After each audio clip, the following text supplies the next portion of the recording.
Welcome to ENG 303, Study Session 2, Theories of Grammar. Introduction.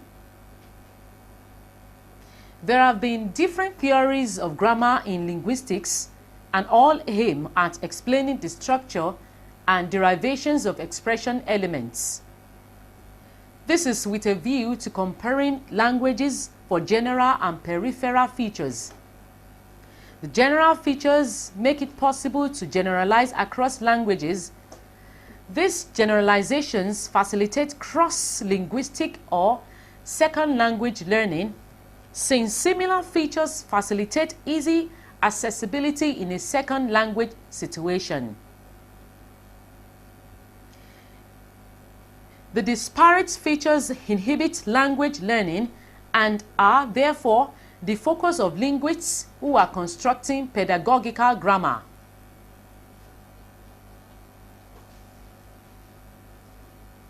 While grammars may be mentalistic, limited to the mind or brain, they may also be context-based, sociological.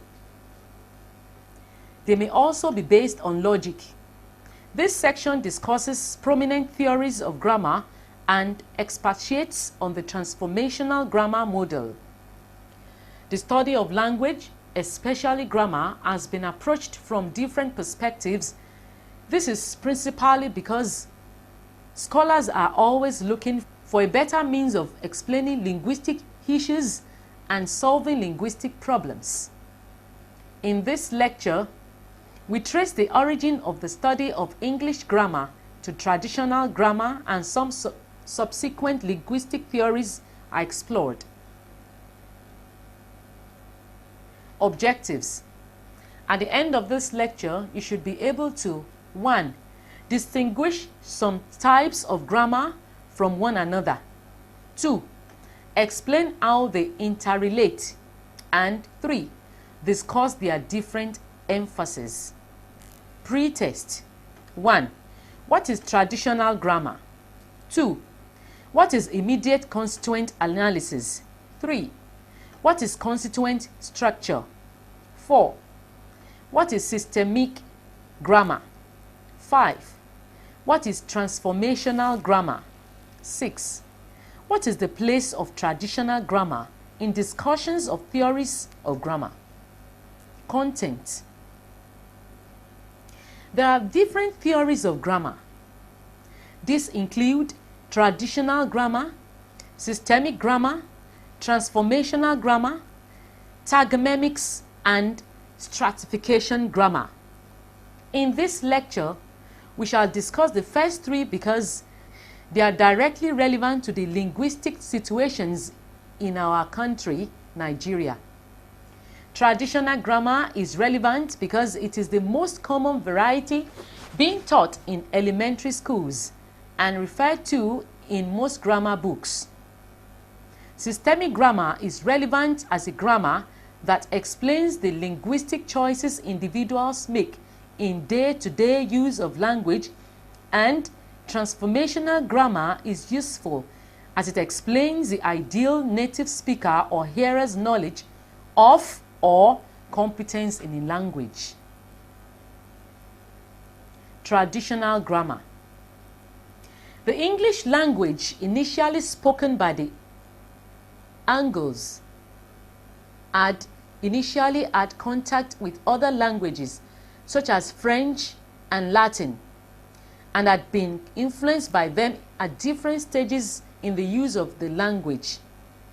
French and Latin were the respective languages of the Normans and the Romans who conquered and ruled the Angles and other tribes in the 11th century England. The English language was then the language of a subdued people.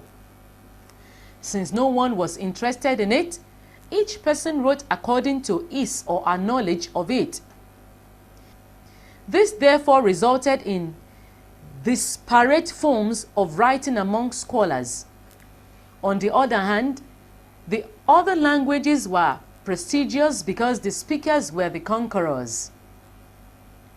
Serious attempts to reduce the English language to writing started when linguists recognized the need to teach the Angles, later called the English people, the classical languages of Greek and Latin. The linguistics thought that by knowing the structure of English language, they could teach the Latin to the Angles who were eager to learn it because of its prestige in the society. However, the scholars knew more of Latin and Greek than English. So, for convenience, they borrowed several concepts from these classical languages and used them to describe the English language. In this vein, the scholars came together with three areas of focus. The first was to codify the principles of the language and identify the rules that guided the correct workings of the language. In this sense, they were to classify words and chunks of words such as phrases, clauses, and sentences into different groups. The second was to study areas of differences in usage and come to a consensus. On this, they used their intuition, etymology, the history or origin of words, and comparison of disputed forms with Greeks and Latin examples. Those which did not conform to the classical languages forms were rejected in favor of those that conformed to them. In the third area, the scholars set out to identify and correct common errors and improve the language. The result of their effort is traditional grammar. Since the exercise was largely based on what the scholars thought was correct rather than what the scholars found occurring in the language, the scholars' statements about the English language were termed prescriptive grammar. This means a collection of rules about a language that was described by some linguists. So what does the grammar look like? The first feature is a systemic classification of the parts of English. The scholars identified 8 parts of speech. These were fashioned after Frisian's adaptations. These are noun, pronoun, verb, adjective, adverb, preposition, conjunction, and interjection or exclamation. Each of these is defined as follows. Noun: the name of a person, place, or thing. Pronoun: it replaces nouns to guide against unnecessary nominal repetitions. Verb: a doing word or a pronoun. Adjective: a word which qualifies a noun. An adverb: a word that qualifies a verb, an adjective, or sometimes an adverb. Preposition: a word that links other words in a sentence. Conjunction: a word that links two constituents. Interjection: a word that carries emotion. However, as a study of the definitions will show, some of the definitions are either inappropriate or contradictory.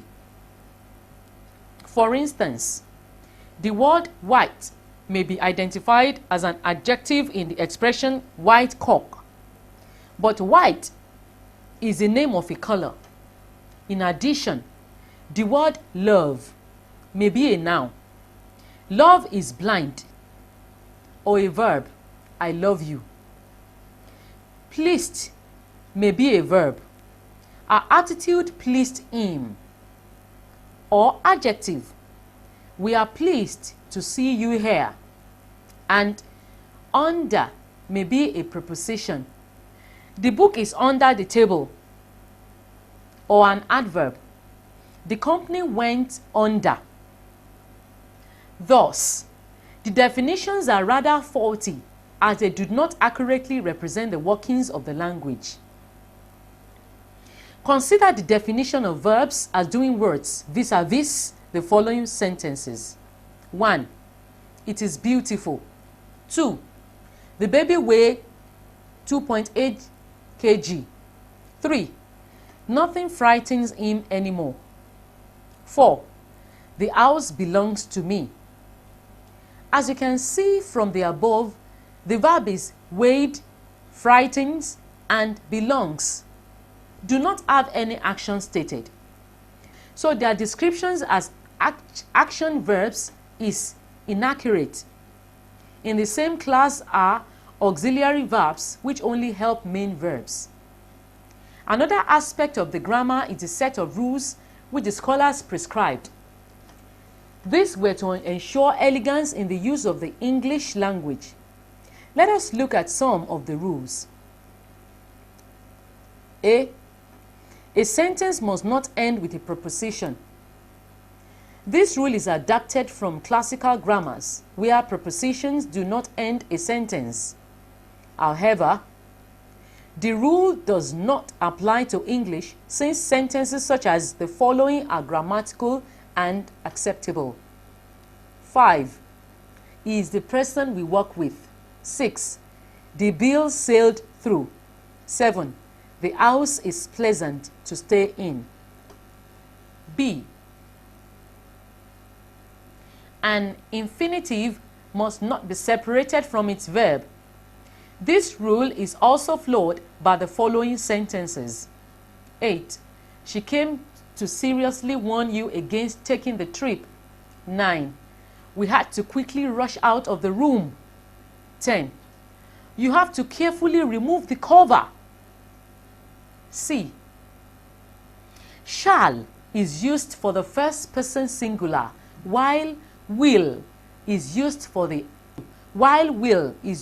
other persons in ordinary sentences. 11.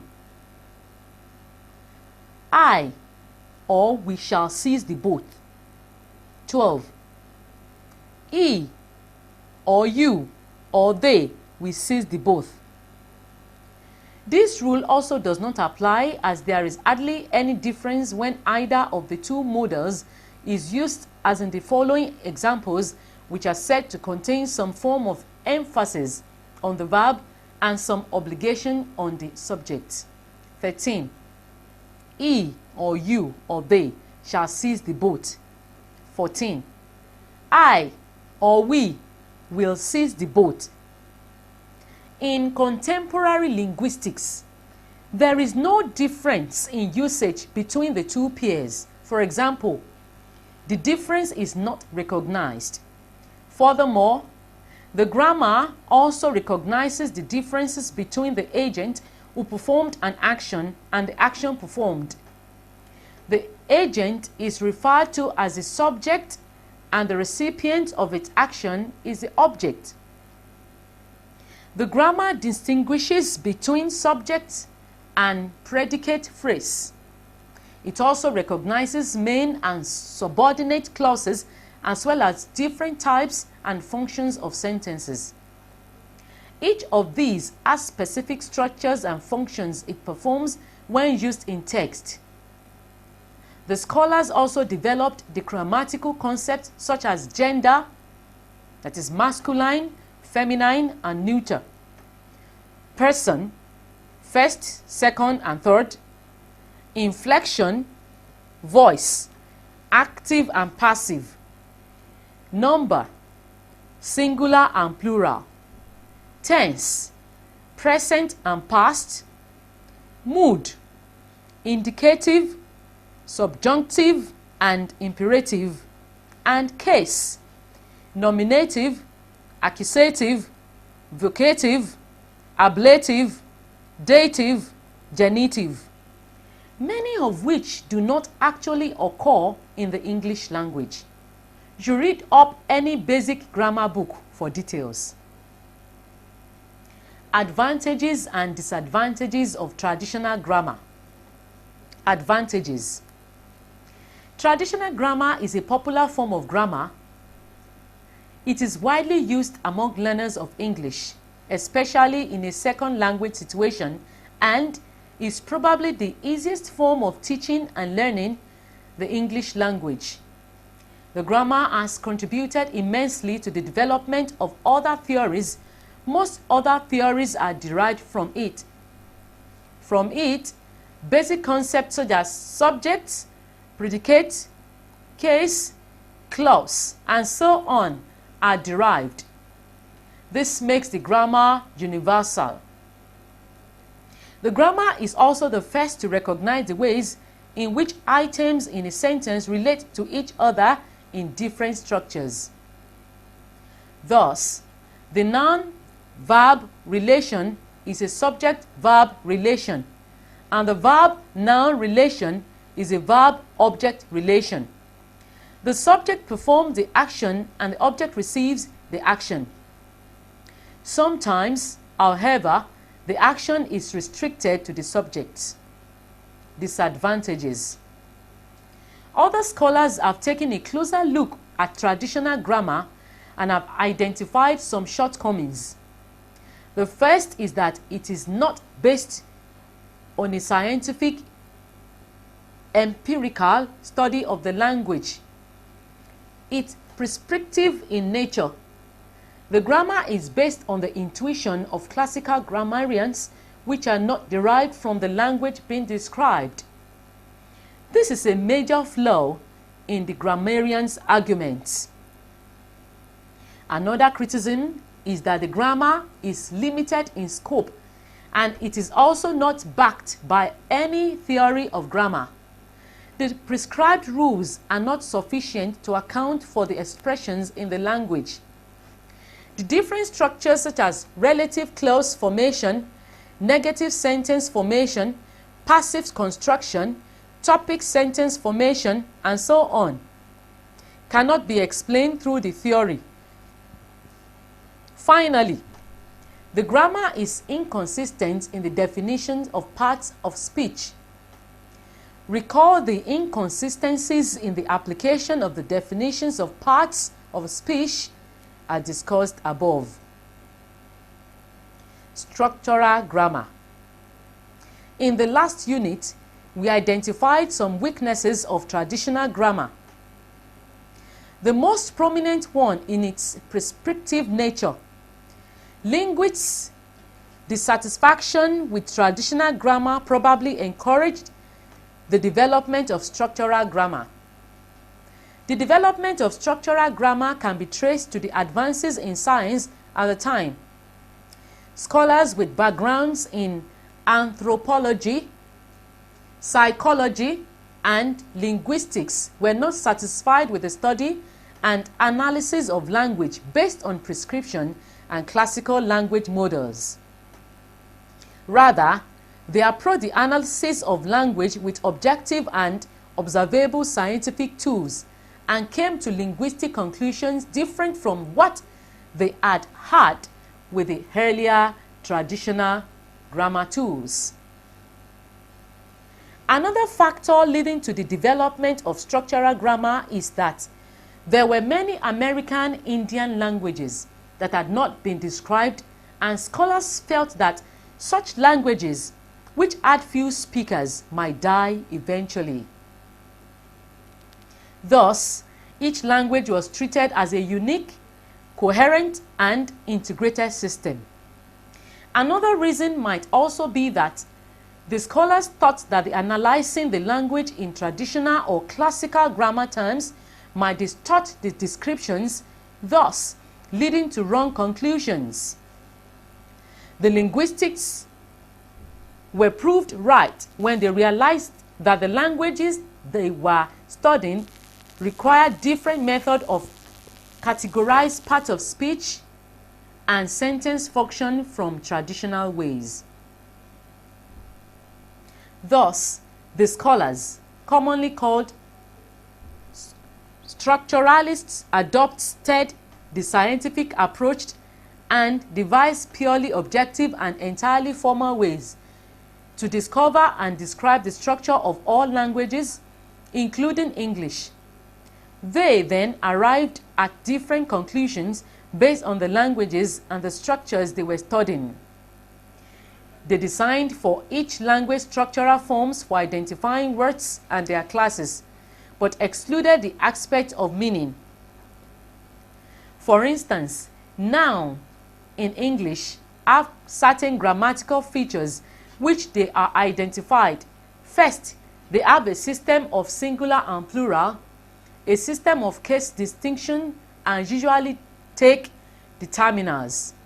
For instance, nouns in English have certain grammatical features which they are identified. First, they have a system of singular and plural, a system of case distinction, and usually take determiners. These features can be put in a frame, and any word that fits into that frame can be regarded as a noun. This is exemplified in the following frames. A. Serena stopped a. B. Ekiye locked the. C. Kike peeled an. D. Eze asked some. E. Ataula writes this. The appropriate word for each of the paragraph must meet the conditions stated above. For example, it must be able to take a determiner before it, take a plural morpheme such as s, ies, and 0. Morpheme, among others. In the following frames, the words that fill the gaps must be verbs. A. Joy, the car. B. Betty.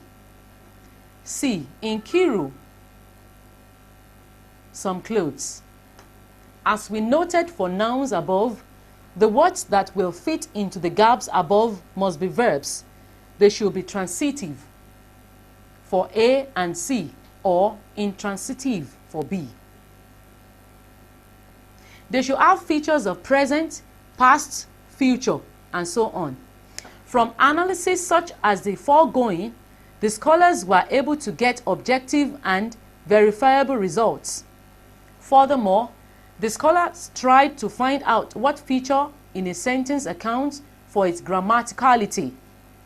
They wanted to know which words belonged together to form a unit and which did not, and what rules governed the coming together of words as units or constituents.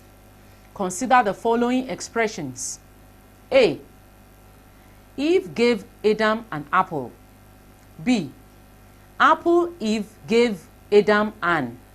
C. Gave Eve Adam an apple. D. Anne gave Eve Adam apple. As competent users of the English language will attest, only the first expression is acceptable. The other three expressions do not conform to the acceptable word order in English. It then means that words in a language are not put together arbitrarily, and there are some rules that govern the way words are put together in a language. In an average sentence, certain words work together to produce a unit of meaning different from those of the other units in the sentence. The structuralists thus concluded that there must be some rules on which one will be able to judge sentences as correct or incorrect. This led them to the concept of constituent structure. Constituent structure. Because of errors such as those identified above, scholars believe that words are grouped together to form larger units such as phrases, clauses, and sentences. Such grouping is generally known as constituent structure.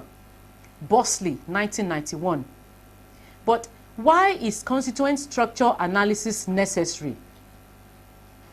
The fact is that there is no means of distinguishing between acceptable and unacceptable structures or constituents in a language. For example, there is no way of knowing what is and what is not a possible structure. For instance, in 18a, the boy came to Lagos. We have to account for the grammaticality and acceptability of the expression. Suppose that each word stands on its own as a constituent. The following will be analysis. The interpretation of this diagram is that each word stands alone. However, this analysis does not show us why the sentence is grammatical. It does not identify the subject, the predicate phrase, the objects, the relationship they have to one another, and how the sentence comes to mean. For instance, the pairs the and boy, boy and came and toe, and Lagos have not been shown in the analysis to have anything to do with each other. In essence, the analysis does not teach us any new thing about the structure of the English language. Nevertheless, we realize that any word in English can lie adjacent to another. What we should look for is the connection between two words that lie adjacent to each other. In this sense, we will group related words into constituents. Perhaps scholars were guided by this knowledge to conceive the idea of immediate constituents. Immediate constituent analysis. A constituent is a group of words that denote specific ideas in a particular expression. In immediate constituent analysis, two constituents lie adjacent to each other in a sentence. The first constituent is an agent or someone or something we're talking about. And in the second, what the person did or what happened to him or her. The description follows the traditional grammar concept of subject and predicate as in the following sentences. Subject: Leaz agreed with the man. Subject: the boss. Predicate: rebuked the officer. Subject: these children. Predicate: are too playful. We can analyze these sentences using the immediate constituent analysis as in the following diagram, where S stands for sentence, sub for subject, and pred for predicate. In this diagram, the structures under subject and those under predicate are immediate constituents. In the same manner, in each of the sentences in 19, the words under the subject refer to an entity, and one or two words together form the concept of such an entity. Each of the words under subject in 19b and c is a constituent. Also, the words under predicate form constituents and refer to a collection of ideas. This can, however, be broken into two other immediate constituents, and this process can be repeated until each word or constituent is identified with its categorical status. This is explicated in 21 below. Note, however, that subject and predicate as relational terms, while NP, that is noun phrase, and VP, that is verb phrase, are categorical terms. While the relational terms point to the function, the categorical terms point to the name and class of the words. Hence, the latter is preferred in analysis. As this analysis shows, S is divisible into NP and VP. The NP is divisible into two immediate constituents, det and N. And the VP is divisible into V and NP. The second NP is further broken down into two, but the components of this NP differ from those in the first NP. The second NP contains an adjective and a noun. The reasoning behind this parsing is intuitively obvious. The fact is that English language users know that the and the woman are more related to each other than do woman and love. The cannot stand alone. So the first two words form a constituent, while the verb and the second NP form the second constituent. Under the VP, the NP young children make a more intelligent meaning than loves children. Thus, young belongs to the NP rather than to the verb. Young children are thus an acceptable constituent, while the structure loves young is not. In sum, only related elements can form constituents under the same node. Systemic grammar. Systemic grammar is another theory of grammar. It is associated with J.R. Firth. He studies grammar from a perspective that is different from the approaches in traditional grammar and structural grammar. Principally, it shifts attention from structure to contextual grammar. In this sense, the emphasis is not so much on how an expression conforms to the rules of a language, but how effective it is in particular context of use. Thus, it emphasizes acceptability of expressions rather than grammaticality. Another scholar who considers the meaning of expressions more important than its structure is M.A.K. Alide. He is credited with the further development of the grammar from the foundations laid by Firth. Within systemic grammar, there are 4 interrelated categories which are said to be in a network of relationships. These are unit, structure, class, and system, all of which can be found in every language. Unit. Unit refers to the different grammatical categories of a language that are used as building blocks in constructing sentences or expressions. Such units include morpheme, word, phrase, clause, and sentence. Each of these has its own internal structure which distinguishes it from the other. These are explained below. Morpheme. Morpheme is the smallest meaningful unit of a language. There are 2 broad types, the free morpheme and the bound morpheme. The former can stand alone and be meaningful, but the latter cannot.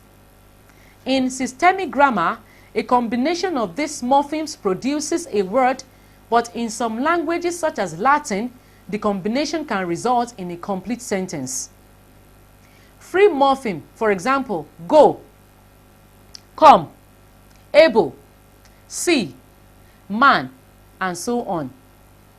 Bound morpheme, for example, less, ness, her, heel, in, and so on. Combinations, for example, rest plus less plus ness, that's restlessness. Her plus redeem plus able, irredeemable. Horn plus nature plus hal plus ness, unnaturalness. Heel plus logic plus hal, illogical, and so on. Word. The word in an entity that consists of 1 or more morphemes, for example, love, boisterous, satisfaction, incontinence, insubordination, and so on. Group. This unit contains a group of words that can stand together as an entity. Except for the verbal group, they do not have a finite verb. For example, a long journey, right through the doorway, quite interesting, so very quickly, and so on. Clause. This contains a group of words among which is a finite verb. The clause is either dependent or independent. When it is independent, it can stand alone and be meaningful. When it is dependent, it requires another clause to realize its meaning. Examples are the following. Independent. Ade saw the man. The teacher entered the classroom, and so on. Dependent. When he came. That we talked about. What he needs, and so on. Sentence. The independent clause also qualifies as a sentence. However, there are other forms of sentence which are more complex than the simple sentence. Examples are, I saw the man whom you gave you book. The boy read the letter and tore it into pieces. Many people have believed that the president is too slow in performing state duties, and so on. Structure. Structure refers to the pattern of each unit in a sentence or expression. It shows the components of a group, clause, or sentence and how they are arranged in a structure. In prepositional word group, for instance, the preposition occurs first as a key word or head of the word group, and the nominal word group serves as its completive element. The analysis can be further broken down to know the component of the completive element, the nominal word group. This has a noun as a head, but the head may be pre-modified by a modifier and post-modified by a qualifier. Thus, the structure of the NWG is MHQ. In the phrase under the influence of alcohol, under is a preposition and it is the head of the phrase. The influence of alcohol is a nominal word group with the as a modifier. Influence as head and of alcohol as qualifier. Note that alcohol is also a prepositional word group which can be analyzed as above. Class. This refers to the categorical status of each word in an expression. Such categories may be noun, verb, adjective, adverb, and so on. System. System refers to the range of linguistic features from which a choice has to be made. For instance, the choice may be made in voice, that is active or passive, tense, present or past, plurality, singular or plural, aspect, progressive or perspective, and so on. There are also 3 scales of abstraction which link the categories above to one another. These are the scales of rank, delicacy, and exponence. The scale of rank. The scale of rank has to do with the hierarchical status of the items discussed under the unit. In an ascending order, the morpheme is the smallest word, followed by the word, the group or phrase, the clause, and finally the sentence, which is the highest. However, it often occurs that items that are considered higher in the scale are subordinated to items on a lower rank. In such a case, we refer to the situation as rank shifting. This phenomenon often occurs with clauses that are embedded under a noun phrase, as in the following examples. The italicized clauses are rank-shifted clauses. A. The boy who killed Goliath was David. The man bought the car which had 6 tires. C. The fact that the house collapsed surprised the architect. The scale of delicacy. The scale of delicacy accounts for the relationship between grammar and lexis. In this wise, grammatical units are subclassified until choices are realized by specific lexical items. Notice that only relevant lexical items are used for purposes of structural analysis. Thus, at the level of delicacy, the sentence usually contains S, that is subject, P, predicate, C, complement, and A, adjunct. The scale of exponence. This scale accounts for the way elements are used to realize a category. For instance, the exponence of H in a NWG is a nominal or noun. That of Q may be a prepositional word group, that is PWG, or a subordinate clause. Transformational grammar. The transformational generative grammar, which is our focus in this book, is highly mentalistic. The grammar, which is associated with Noam Chomsky, deals with the speaker or hearer's linguistic competence, that is, it emphasizes the grammaticality of expressions in ideal situation. This satisfies a major function of grammar, which is to account for all grammatical structures and bar with explanations on grammatical ones. In so doing, the grammar employs various descriptive rules which ensure uniformity for the users of the language. From the beginnings of transformational grammar in 1957 as standard theory, it has been developed into different models in the attempt to improve it to adequately analyze or explain language problems. Such revisions include extended standard theory, revised extended standard theory, government and binding theory, also called principles and parameters theory, and the minimalist program.